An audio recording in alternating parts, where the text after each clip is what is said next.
So as time went on, we realized that we were accomplishing our goals that were set forth in the committees, and we became very confident in our ability to function as an organization. We felt there were a lot of advantages, and we wanted to share those advantages with other schools, other Black Society of Engineers organizations on other campuses. And so the thought occurred to us that we should try to connect with these other organizations. Well, I think when we sought out, initially when the idea came up as far as having a national conference at Purdue, we were talking earlier about it, and I think it's a situation that people, I'm sure that there was someone somewhere on a campus that said, you know, we ought to do this on a national level. But it was a situation where you might have just one person that's got that thought in mind, and maybe they are getting resistance from other people, aren't getting the kind of support back that you need to pull something like this off. But it goes back to the support staff that we had built. We had 6, 7, 8 individuals that worked as a cohesive group, and everybody had their responsibility, and really the first national came off with relative ease. And you know, it was a situation where we were able to put certain things into place that would not have been able to be done if it was something that was done on an individual basis. And I think there are a couple of other reasons for doing what we wanted to do. Number one, not all schools had advanced to the level that we had advanced in terms of a society like that. There may have been other engineering schools in other geographic locations that may have had fewer Black engineering students. And to get those people involved in a national society had a lot of benefits behind it, and it also led credence to, or credibility to our organization, national. And because it was national, allowed the administration of this school to give more support to the organization. So on the day that we actually had the conference, we were fortunate enough to have as many as 80 schools in attendance, and in many cases there was more than one representative of each of those schools. We kept our outline and our agenda very, very simple. We split up into 5 different splinter groups to talk about the agenda, and when we came back at the conclusion of our discussions, we had summaries from each of the 5 splinter groups. I was one of the splinter facilitators, as was Brian Harris, as was Ed Coleman, as was John Logan, and Stanley Kirkland. I might also add at this point that this was Anthony Harris's day in the sun. Anthony Harris is a very electric, very dynamic spokesman. I call him our Mr. Press guy out of the bunch. This was his opportunity to go center stage, take our concepts and our goals, and facilitate not just our local chapter, but facilitate a group of people from all over the United States. And he did an outstanding job, and I think as a result, you can see why Anthony continues to have the profile that he has today. We should also mention that over the course of Anthony's career, that he went on from Purdue to achieve an MBA at Harvard, and went to work for Ford in Detroit, transferred to Ford Aerospace, been moving up the ladder, and was eventually able to negotiate a deal for a Ford dealership. So I can say for those of the founders who are here, those of the founders who are not here for whatever reason, that the growth, the progress that society has made, the continuation of the dream is certainly an awesome thing. It certainly is within our expectations. dream for the society to be as large as it is. It was our dream for us to be able to come back to the Duluth campus and find that there is a class of graduating seniors that is almost as large as our entire membership of the freshmen. We found out a few weeks ago that there are 39 freshmen, 39 seniors that are ready to graduate this year. I would like to applaud all of you for that.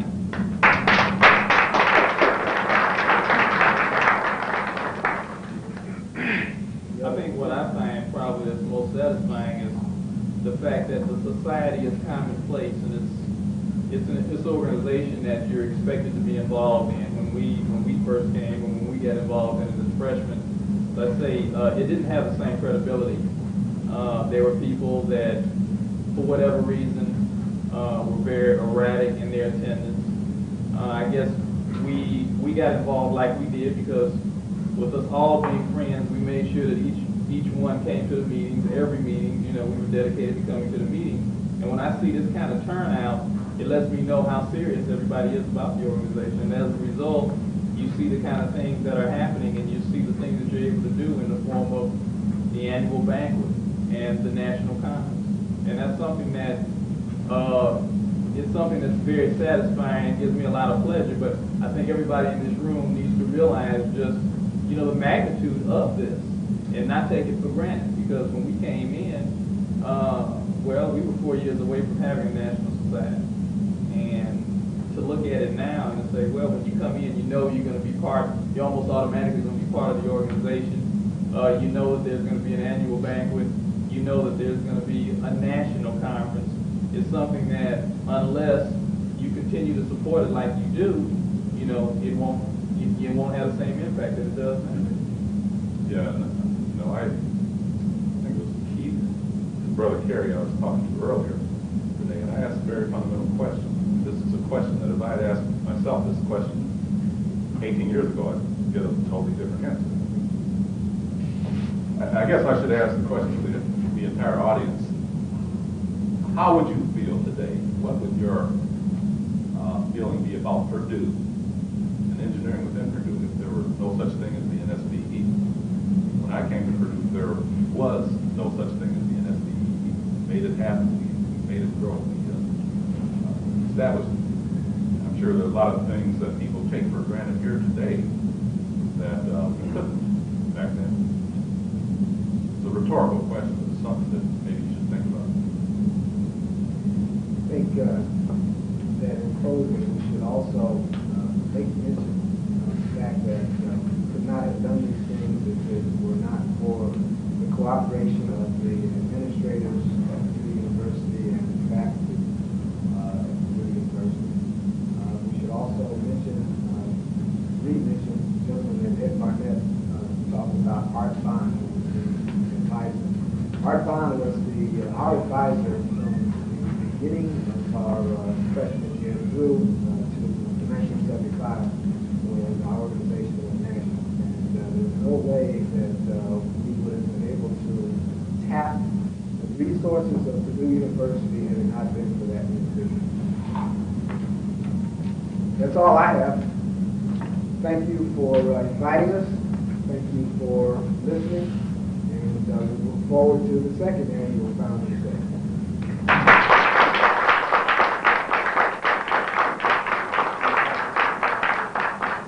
Thank you all very much for coming. We really appreciate you being here, and it's definitely an inspiration too. I think everyone will agree with that. At 8 o'clock, we'll be having pizza from Pizza Hut. So if you want some pizza, hang around. Mobile is sponsoring this pizza, and Byron Foster, one of our industrial advisory board members, is responsible for getting Mobile to sponsor this. So I think it will be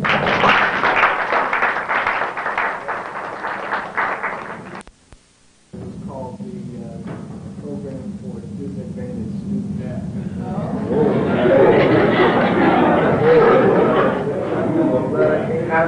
I mentioned Art Bond, who was our faculty advisor. Essentially, he played the same role at that time that Marion plays today.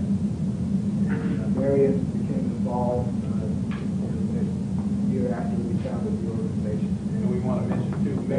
that Marion has just done a fantastic job. And there's nothing we can say but good things about Marion. And Marion, as you know, is a straight shooter. Tell it like it is. Accept it. And do better. The red. How difficult was it to take the dream of going national to actually make it a reality? I mean, was it difficult to get the schools together, or were they kind of agreeable, or were they reluctant, or what type of response did you get from the schools?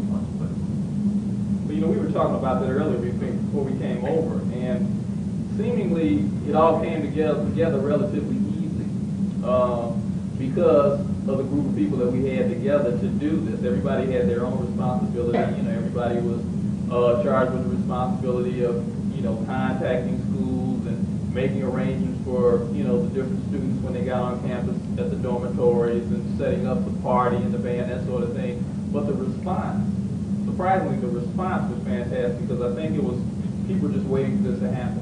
They were just waiting for somebody to do this. And, when we took the forefront and did it, everybody was real responsive. I think probably the greatest challenge was not trying to attract the other students here, but the greatest challenge was trying to work within the resources of Purdue University and executing the negotiations with the deans and the president of Purdue University. And I think we have to applaud Anthony Harris for the role that he played in doing that. As you look at the growth of the organization, do you think that we've lost anything from the dream as we've begun to focus on some business aspects like purchasing of a building and those type of things? Not at all, because you've evolved to another stage now. When we first got involved with the organization, our biggest focus was just gaining credibility. Just being recognized by the university. When we went national, being recognized by students on other campuses. And now the kind of things that you're talking about doing, it just shows that you're growing. Sounds to me like you've reached a stage where credibility is no longer an issue. In fact, incoming freshmen probably should just run to get involved in the organization and so forth. And a building, or purchasing of a building, and other business types of things are just facilitators of keeping the organization going. Yes, sir. Based upon that point, the freshmen should run to get involved. What is your strongest message? You guys started out, the key thing you had was bond.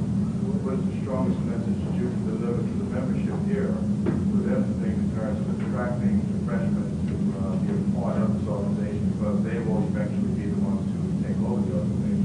Well, that's it in a nutshell, that all efforts should be taken to, you might want to call it marketing strategy if you want to, but make sure that you get out there and try to catch freshmen coming in as quickly as possible. Make sure that they're aware that the organization exists. Make them aware of the benefits that they can derive from the organization. I think it's key.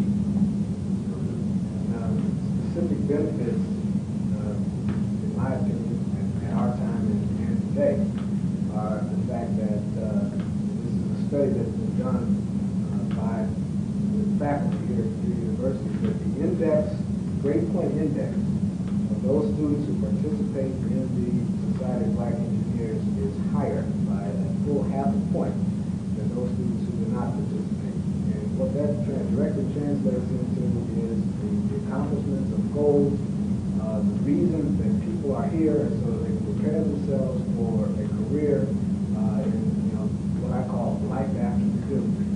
And the primary motivator that I felt for our membership in the Thrive was the fact that the students had exposure to corporations, exposure to recruiters.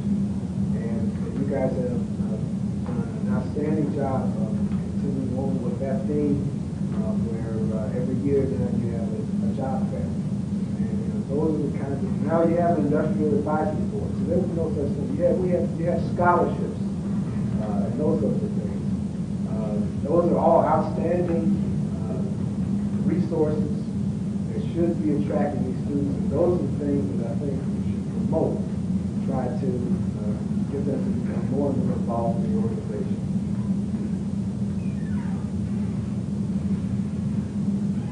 I was just wondering how you all feel today, like when you meet a student nationally that says they're a part of NSBE, and do you all like say, well, I was a founder of that at Purdue, or, I mean, how do you feel? I mean, I would feel great personally, if it was me and a student runs up, yeah, I'm a part of NSBE, or whatever, they're all geeked about it.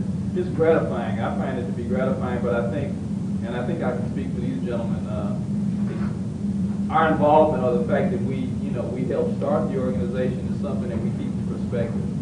I mean, it's not something that we trip on, but at the same time, we take it very seriously. And so, as a result, the things that we see you doing, we just want to enforce upon you that you deal with it in a very serious manner. Because really, when you look at your focus here, this is just a stepping stone to industry, okay? And so the organization itself is a vehicle for you to be able to achieve some of the things that you aspire to do.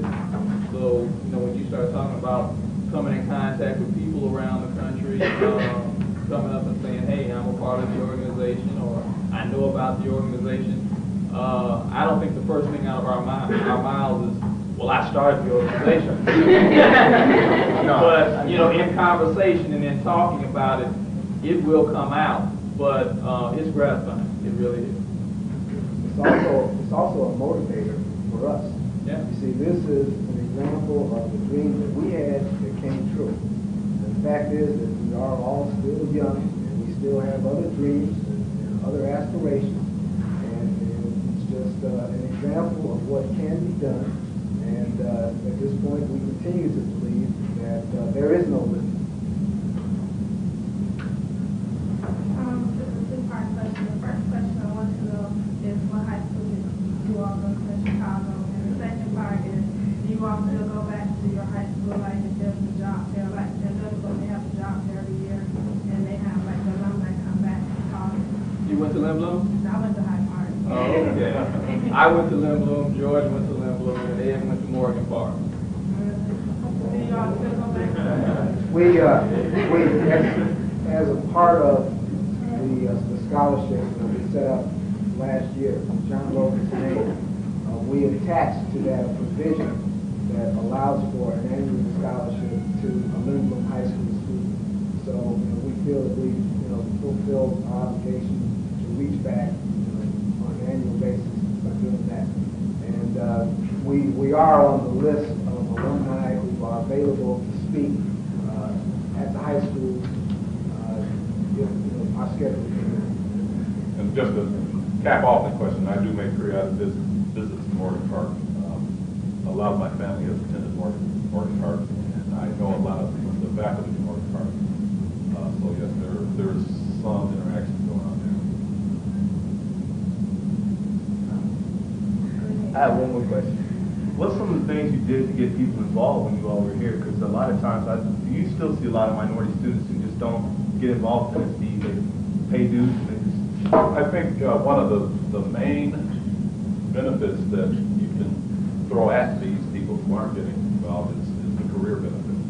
I think trying to inform them that there are a lot of companies who interact with NSBE. There are a lot of corporations that do some aspects of recruiting through NSBE and so forth. I think that's a real motivating factor. There's some other things in terms of camaraderie and assistance and help boost up gradings and all of that. But I think the career thing is a real kick. We also had tremendous peer pressure. I mean, we had what I would call a positive peer pressure. Just among the six of us who were roommates together. During the course of the semester, it would become obvious that one of us was spending more time as a co-rec than that individual should be spending. Okay? So our peers would collect around us and help to recalibrate. So what I'm saying is I think that you can continue to do more of that. I think there's a major responsibility on the shoulders of the committee chairpeople. You may have to go in and beat somebody over the head and get them in this meeting. Get them to complete the assignment that they said they were going to complete. I remember when we set up the magazine committee, we had our meeting, we had our deadlines, and each individual had responsibility to produce a report. All reports were in, but one, I went over to the individual dormitory and locked the door and told them there won't be any party tonight. Right, the article right here. The article was written, you know. You have a copy of it, but I refuse to mention the individual's name. The gentleman had a question.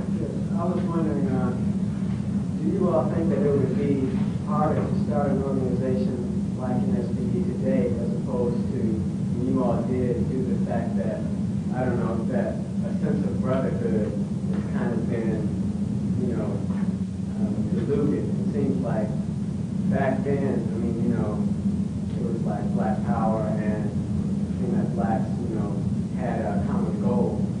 And do you think that that helped you all in the amount of ease it was to go national with the NSBE? Well, if there was no NSBE, and it sort of gets back to what I was asked before, if NSBE didn't exist, do you think you'd miss it? And if you thought you'd miss it, then yes, I think it would be just as easy to take the steps necessary to create such an organization.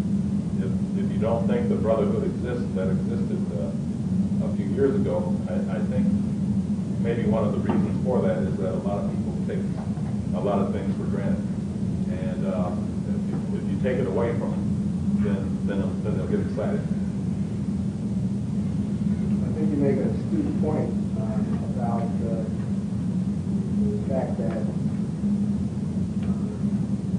social climate is critical. Adversity is critical to motivate people. And when we were entering the 70s and we were leaving the 60s, which were filled with civil rights struggles and those sorts of things. Everything was new. The doors were just being opened, as I said. The enrollment of black engineers at Purdue doubled practically every year after we started, and then sort of leveled off. But it is key that the social environment is critical. That's a good point. I really need to interrupt this great conversation, but if you have, You just get cold. if you have any questions